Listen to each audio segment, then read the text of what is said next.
Puji Tuhan, selamat bertemu lagi dalam Renungan 79 kepada seluruh keluarga besar GPDI El Shaddai dimanapun kita berada. Kita bersyukur saat ini kita masih bersama-sama bisa mendengarkan Renungan 79. Mari kita pergunakan 360 hari supaya kita lebih menjadi dewasa di dalam kerohanian kita. Mari hari ini kita akan membaca di dalam Injil Matius pasal yang ke-24 ayat 37 sampai ayat 42. Saya hanya akan membaca dulu 42 sampai 44. Demikian bunyi firman Tuhan. Tetapi ketahuilah ini, jika tuan rumah tahu pada waktu masa malam, pada waktu mana, pada malam hari pencuri akan datang, sudahkah pasti ia berjaga-jaga dan tidak akan membiarkan rumahnya dibongkar. Sebab itu hendaklah kamu juga siap sedia, karena Anak Manusia datang pada saat yang tidak kamu tahu. Saya beri tema firman Tuhan, berjaga-jagalah. Kita tahu kalau kita berjaga itu kita harus waspada. Kalau kita lengah, orang yang berjaga itu harus dalam keadaan siap. Seperti satpam itu kalau malam dia, kalau seandainya satpam itu ngantuk, mungkin tengah malam akan datang perampok atau pencuri. Dia tidak tahu karena dia tertidur. Sebab itu di dalam firman Tuhan dikatakan berjaga-jagalah. Kalau kita membaca di dalam firman Tuhan ini dikatakan keadaannya seperti zamanya Nuh. Pada waktu itu sedang Nuh membuat bahtera. Sebelumnya, sesudah bahtera itu selesai, waktu itu orang-orang diberitahu bahwa sebentar lagi akan turun hujan lebat. Tetapi mereka tidak percaya. Mereka mengatakan Nuh itu sudah gila. Tapi ternyata Tuhan itu nyatakan sesudah bahtera itu selesai, maka hujan lebat turun dan hanya Nuh dan keluarganya serta binatang-binatang itu yang diselamatkan masuk ke dalam bahtera. Karena mereka tidak mau berjaga-jaga. Berjaga itu penting. Kalau seandainya kita tahu misalnya pencuri itu akan datang, oh nanti malam pencuri itu akan datang mencuri di rumah saya. Lah kita berjaga-jaga, tapi di sini dikatakan tidak ada pencuri itu yang memberitahu kapan dia akan datang.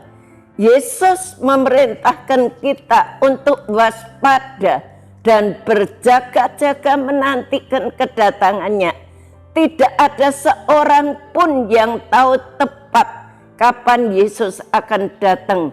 Beberapa orang bahkan berpikir bahwa ia tidak pernah akan datang. Yang lain mungkin mengatakan dia sekarang sudah tersembunyi di antara kita. Namun Yesus memperingatkan kita, Allah memperingatkan kita dan memerintahkan kita agar siap dan bangun secara rohani. Kita tidak tertidur, tetapi secara rohani kita bangun. Di dalam firman Tuhan juga dikatakan kita bangun.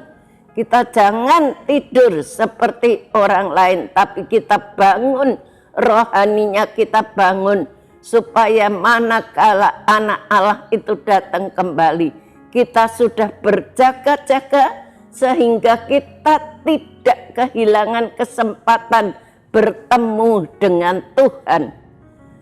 Bapak, Ibu, saudara sekalian, mari di dalam firman Tuhan banyak ditulis tentang kedatangan daripada anak manusia, kedatangan Tuhan.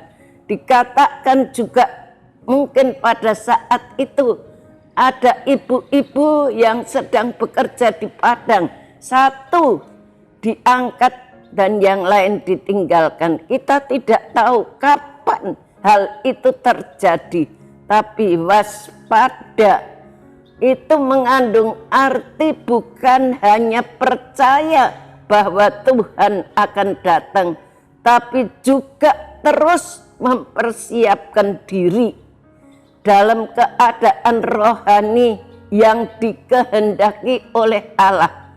Ketika kita bertemu dengan Yesus, waspada itu berarti memperhatikan dengan saksama tanda-tanda awal kedatangan daripada Tuhan, seperti tanda-tanda yang diberikan di dalam firman Tuhan saat ini, bahwa di mana-mana terjadi gempa bumi, terjadi peperangan satu dengan yang lain, dan hal-hal yang sangat menakutkan, gunung-gunung meledak dan sebagainya. Itu terjadi itu sebagai tanda akhir zaman. Kalau kita seringkali mengatakan kapan ya, dari dulu saya percaya Tuhan sudah dikatakan Tuhan mau datang. Dia akan datang seperti pencuri. Dia tidak akan memberitahu besok, lusa dan sebagainya. 1 tahun, 2 tahun tidak tahu. Tapi dia ingin supaya gereja Tuhan itu siap sedia. Bagaimana kita bisa menyiapkan diri untuk kedatangan daripada Yesus? Yang pertama, kita harus mengasihi Dia dengan segenap hati, seperti ditulis di dalam firman Tuhan, dan menantikan Dia. Kita mengasihi Dia dan menantikan Dia. Yang kedua, dengan menyiapkan rumah hati kita.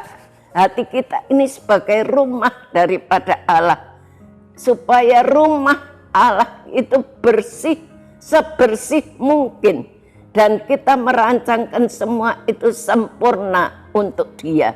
Jadi rumah hati kita itu akan dipakai untuk tempat tinggal daripada Allah, dengan memperhatikan tanda-tanda yang menunjukkan kedatangannya di dalam perjanjian lama dan perjanjian baru. Kita membaca dalam perjanjian lama pun ditulis, di dalam kitab Yoel juga ditulis hal itu. Kita tidak tahu kapan Dia datang. Kita harus memperhatikan tanda-tanda yang ada. Yang keempat, berdoa dan bertanya kepada Tuhan tentang kehendaknya, sehingga seluruh kehidupan kita bisa menjadi persiapan akan kedatangannya. Yang kelima, dengan menceritakan kepada saudara dan sahabat saudara-saudara kita, sahabat kita, tentang kedatangannya kembali, sehingga mereka juga bisa mempersiapkan diri untuk menantikan kedatangan Tuhan yang kedua kali. Yang keenam, dengan mempersiapkan segalanya untuk menerima Yesus Juru Selamat kita yang penuh rahmat, yang penuh cinta. Apakah Bapak, Ibu, Saudara sudah mempersiapkan diri untuk kedatangan Yesus? Atau apakah kita menjalani kehidupan yang berpusat kepada diri sendiri, hanya mikir diri sendiri, mikir harta? Tetapi biarlah kita senantiasa mengingat bahwa kedatangan Tuhan itu kita tidak tahu kapan, tapi kita harus berjaga-jaga, bersiap sedia, setia iring kepada Tuhan, banyak membaca firman Tuhan, mengerti firman Tuhan, supaya kita tidak menjadi orang-orang yang tertinggal pada akhirnya. Mari kita terus berjaga-jaga di dalam doa, di dalam persediaan untuk menantikan kedatangan Tuhan. Terima kasih telah mengikuti Renungan 79. Kiranya dapat menjadi berkat kita semua, Bapak, Ibu, Saudara, yang ingin didoakan untuk pokok doa tertentu, menceritakan kesaksian dan mujizat, kesembuhan, pemulihan masalah keluarga dan lain-lain, dapat disalurkan melalui WhatsApp di nomor 081327420088. Mari kita sama-sama berdoa. Terima kasih Tuhan buat firman-Mu. Engkau sudah mengingatkan kami Tuhan untuk selalu berjaga-jaga, supaya kami jangan sampai tertinggal di saat Engkau datang kembali. Tuhan, kami boleh bersama-sama dengan Engkau masuk di dalam sorga yang mulia yang Engkau sudah janjikan. Terima kasih Tuhan buat firman-Mu. Engkau tolong Ibu Gembala kami setiap saat. Engkau tahu jerih lelah yang dia alami. Tetapi kami percaya Engkau tidak tinggalkan. Walaupun dalam usianya yang masih muda, Engkau terus pakai Ibu Gembala kami makin hari makin heran. Beri kekuatan yang baru setiap saat. Semua keluarganya Engkau berkati. Berkati multimedia yang dengan setia melayani kami. Tuhan, kami hanya bisa berdoa, Engkau pakai mereka, balas mereka dengan berkat yang berlimpah-limpah. Terima kasih Tuhan, terima kasih. Ya Tuhan, terima kasih untuk petunjuk firman-Mu, agar keluarga GPDI El Shaddai bertobat dan memberi diri dibaptis dalam nama Tuhan Yesus untuk pengampunan dosa.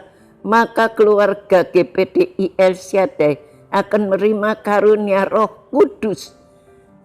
Terima kasih, haleluya, amin.